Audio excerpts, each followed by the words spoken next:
A Rodrigo Márquez, investigador de la ONU, con quien vamos a hablar básicamente sobre el machismo desde distintos lugares, digamos. Bienvenido al Mostrador TV. Gracias a ustedes por la invitación. Cifras. ¿Más machistas los hombres? ¿Más machistas las mujeres? ¿Cómo afecta a unos y a otros? Porque entiendo que el machismo, por cierto, no solo afecta de manera real, digamos, sino que también de manera simbólica, que imagino es uno de los alcances del estudio de desarrollo humano. A ver, en general, en materia de igualdad y género, en Chile las opiniones son claras.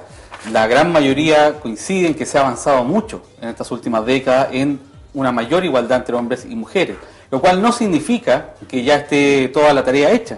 Así como la gente reconoce que se ha avanzado, mucha gente, cerca de la mitad de las mujeres y cerca del 40% de los hombres, siguen viendo que actualmente hay importantes niveles de desigualdad entre hombres y mujeres. Entonces, queda mucha tarea todavía por hacer. Y básicamente, ¿cuáles son los niveles donde las mujeres han crecido y cuáles son en donde se mantiene este nivel de machismo laboral o simbólico? Ustedes identificaron ambas. Lo que sucede es que esta es una constelación de factores. Entonces tú haces una separación de espacios que en la práctica confluyen para tener una cierta realidad que permite que unos y otros tengan un menor ámbito de libertad para desarrollar sus vidas, que finalmente de eso estamos hablando cuando hablamos de desigualdad de género.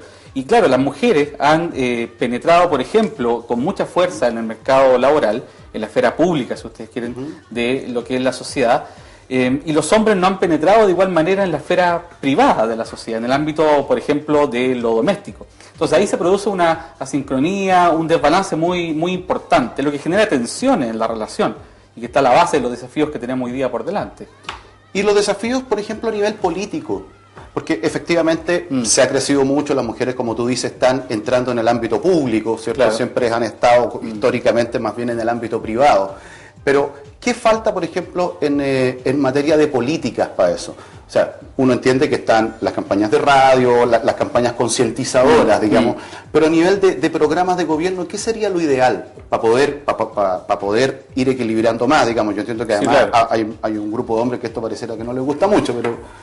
Un grupo de hombres y de mujeres también es interesante como todavía perviven esa la lógica del machismo. Efectivamente, o sea, tú hablas de machismo. Bueno, nosotros hicimos una caracterización mucho más amplia de la manera como se ven las relaciones entre hombres y mujeres. Y en general, sobre el 60% de hombres y mujeres encuestados todavía no adhieren a una mirada estrictamente igualitaria en las relaciones. Por lo tanto, hay mucho trabajo que hacer ahí. Evidentemente, si eso está en el imaginario, en las representaciones de la gente, evidentemente también está en las instituciones públicas, que han hecho avances importantes, insisto, el informe muestra con mucha fuerza esos avances, pero también muestran también los núcleos duros, es decir, aquello que hoy día debiese acometerse como tarea social es cada vez más difícil de seguir avanzando. Te pongo un ejemplo. Con todo lo que pasó en Chile respecto a la importancia simbólica que tuvo la presencia de la presidenta Michelle Bachelet como la primera presidenta mujer, aún así hoy tenemos que los partidos políticos siguen siendo refractarios muchas veces a la igualdad de género en términos de la cantidad de hombres y mujeres que promueven como candidatos a los distintos puestos de elección popular, o las mismas prácticas que tienen los partidos políticos cotidianas, de cómo se hace, cómo se negocia la política, va mostrando los límites de esa transformación. Por ejemplo, ahí hay un campo importante que acometer. Ahora, no solo en el ámbito de la política, también en el ámbito de la empresa privada. El informe muestra con mucha claridad que es quizá uno de los ámbitos de lo público donde menos se ha avanzado. La cantidad de mujeres que participan en la alta dirección de las grandes empresas privadas es muy pequeña y ha avanzado muy poco en estos últimos 10, 20 años. También hay un trabajo que hacer ahí para mostrar que la sociedad tiene otras dimensiones también en las cuales tiene que seguir creciendo en esta materia. Yo voy a contarte una pequeña anécdota que creo que también explica de una u otra manera.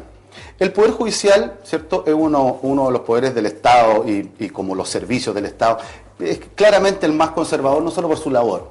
Hace aproximadamente, ya estamos en el 2010, unos 8 años, 9 años, se nombró por primera vez una ministra de la Corte Suprema mujer y se nombró al mismo tiempo a la fiscal de la Corte Suprema. Y de ahí en adelante, ¿cierto?, han ido subiendo más mujeres al máximo tribunal, pero objetivamente son más hombres. Y sigue siendo una institución que todavía opera, evidentemente hay una apertura en eso y que ha sido cada vez mayor. Pero lo que te quiero preguntar, en las instituciones públicas, ¿cómo opera el machismo? No solo, lo que te quiero preguntar es, tú me hablaste de un rosario de factores, ¿cierto? Y están los concretos. A ver, un hombre que tiene magíster, una mujer que tiene magíster, ok, el hombre tal vez por menos problemático, porque falta menos, porque no tiene guagua. ¿Cuál de ese rosario de factores en los concretos, en los cotidianos que se ven en las instituciones, son los que ustedes descubrieron? Mira, esta constelación de factores se ve en múltiples dimensiones.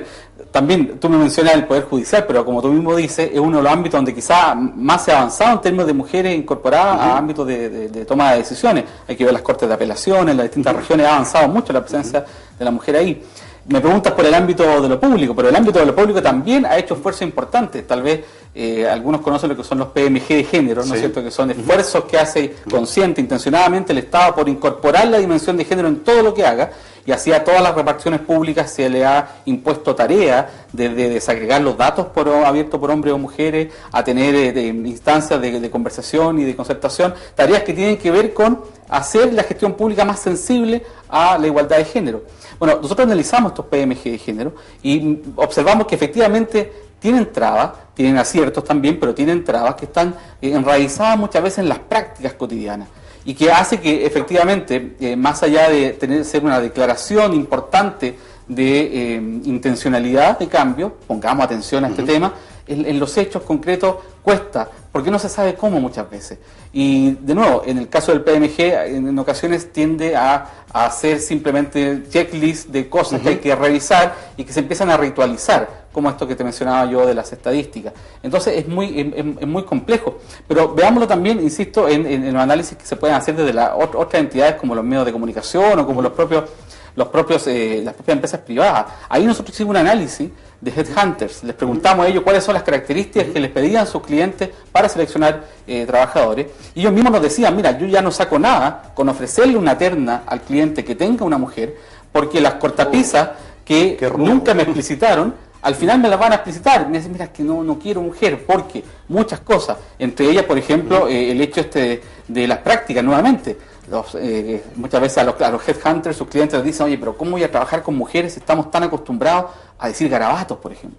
O a trabajar hasta tarde. O ¿qué va a pensar mi esposa si viajo con una colega mujer? Claro. Entonces son prácticas cotidianas que van generando, entre otras, barreras para efectivamente incorporar más mujeres, y siempre es más fácil hacer un discurso de invisibilización. Y las empresas privadas muchas veces dicen, mira, es que no hay mujeres que quieran acceder a estos cargos, o no hay mujeres suficientemente preparadas para estos cargos. Bueno, los hechos objetivos desmienten aquello. Sí hay mujeres suficientemente preparadas, y las mujeres tienen también la misma ambición que los hombres. Lo que pasa es que se ven sometidas a estas cortapisas que son de distinto tipo, ¿no es cierto?, culturales, institucionales, que hacen que finalmente no aparezcan en las ternas, ni menos en los puestos de decisión al final. El machismo también se traslada a la casa. Es conocido, digamos, que las mujeres a veces tienen doble, triple y cuádruple labor. Mamá, esposa, amante, cocinera, planchadora, para las que no tienen una asesora del hogar en casa. ¿Cómo opera el machismo en la casa hoy día? Porque lo viven en lo público y de una u otra manera lo viven en lo privado. ¿Hay avances ahí? ¿Se mantiene lo mismo? ¿Cómo es ese ámbito social? De nuevo, hay avances y elementos que no cambian. Entre los avances está que efectivamente hoy día el grueso de la población valora más que antes que la mujer trabaje en cualquier situación familiar, tenga o no tenga hijos en cualquier momento de su vida familiar. Hay un avance allí. Pero hay cosas que no cambian, por ejemplo, lo que tú mencionas, la realización de las tareas domésticas.